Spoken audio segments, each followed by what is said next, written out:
waaw ñu ngi leen nuyu d'abord. alors maa ngi leen di fay yéen ñëpp di fay aussi ñi nga xam ne merci beaucoup. alors lan nga yëg tey bi nga ñëwee ci Sénégal bokk na ci li nga xam ne mën nga ko def référence parce que li nga xam ne mooy li nga xam ne lan nga yëg mu ngi leen di suñu wàll.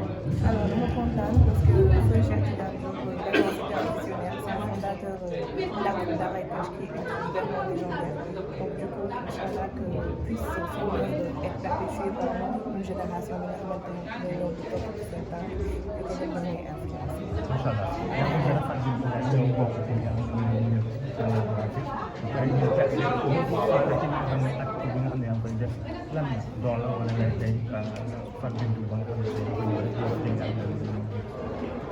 franchement, comme je l'ai dit, c'est mon meilleur ami qui m'a poussé sur cette lancée de cinéma et tout. Et alhamdoulilah, bi nga xamante ne maison de production yi may liggéeyal muy Maroudi ak Ibn Diop ñu may jàppale, les réalisateurs aussi ils m'aident énormément et tout.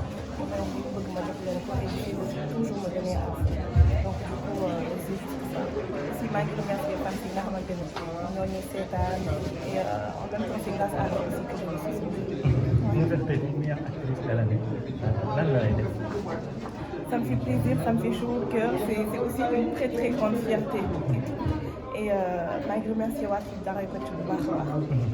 waaw ñu war a defaat seen lancement wala defar retour mooy Daaray Kocc tey lan nga ci Ce serait vraiment bien parce que comme on dit Daaray Kocc c'est l'école des valeurs et tout.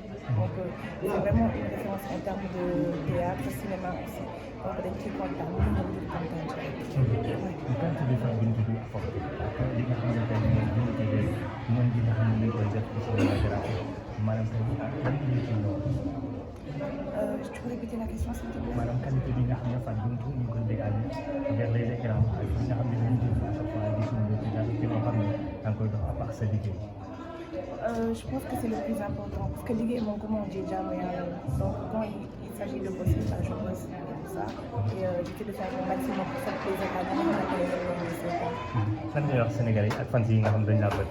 fans yi maa ngi leen di wax ne que prix bi seen prix la kontaan naa sama xol sedd na c'est grâce à vous et jàppale ni que yéen a ko moom man lañ ko jox mais yéen a ko moom parce que c'est grâce aux téléspectateurs maa ngi remercier samay parents ma famille la toute Daaray Kocc mon équipe vraiment mon équipe est incroyable donc maa leen di remercier aussi et di wax ni que am na beneen côté ñu war a jëli incha allah di ñaan rek ñu jot si. merci beaucoup. Merci beaucoup.